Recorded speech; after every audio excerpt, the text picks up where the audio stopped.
Morning, guys. Check it out. We're here at Flippers for the Music City Division BFL Super Tournament. So I've been sitting in 14th place. I feel good about making the regional, but we still have to do good here. We'll see how today goes. Hopefully we're fishing tomorrow. They're taking the top 18 because we've got 94 boats. So it's a beautiful morning. We'll see how it goes. Stay tuned.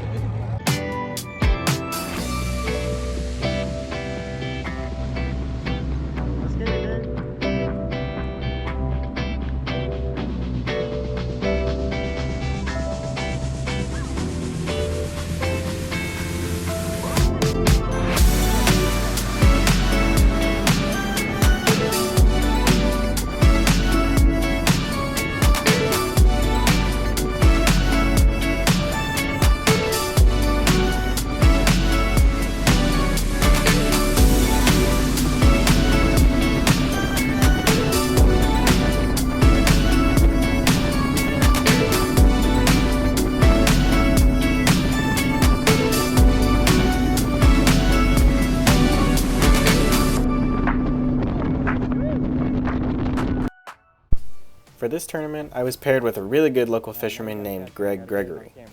To respect his experience on the lake, I did not film some of the areas we went to, as this lake gets an unbelievable amount of pressure, and Greg has spent years finding some of the spots we fished. If you watched the practice video, you know that even though this is a tough time of year, I actually had some confidence going into the tournament. Obviously, conditions can change in 2 weeks, and they did, especially on this lake, but simply putting fish in the boat on a body of water helps my frame of mind going into an event. For starters, I just want to go ahead and say that I zeroed in this event. I caught one fish that was about 11 inches long, and that was it. It was seriously one of the most brutal days of fishing that I've ever experienced. However, it was my best mental tournament of the year, and that's what I'm going to cover in this video. I had some preconceived notions going into this event for many reasons. Time of year, weather, pressure, and this just being Old Hickory. I had some confident baits I feel like I could get bid on from practice, but because of all the factors I listed off, I told myself that I would do a few things to hopefully have some success. Number 1. Make repeated casts on places I normally wouldn't. I'll try to put some clips in here of me deciding over and over to either cast on the same place twice or cast somewhere similar that I would normally move on from. Number 2, stay focused and engaged the entirety of the day. I don't know about you guys, but I have a lot going on in life outside of tournament fishing that tends to creep into my thoughts when they aren't biting as good.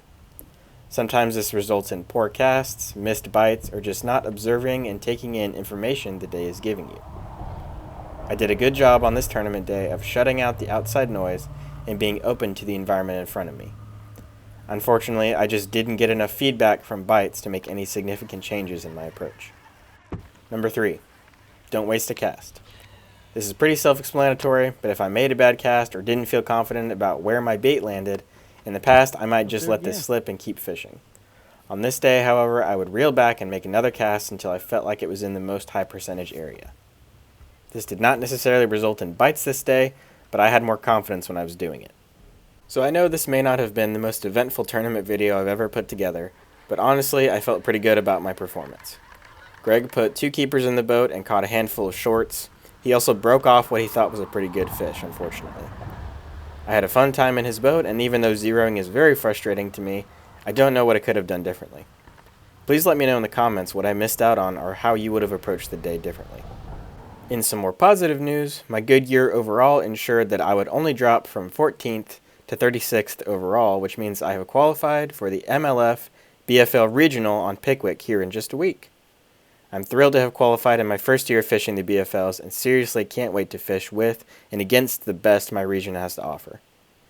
I plan to cover the regional pretty extensively, including my preparations and the time off the water while I'm down there, so let me know if there's anything specific you guys want to see. Until the next video, I would love if you guys would subscribe, hit that like button, and until then, I'll see ya. Thanks.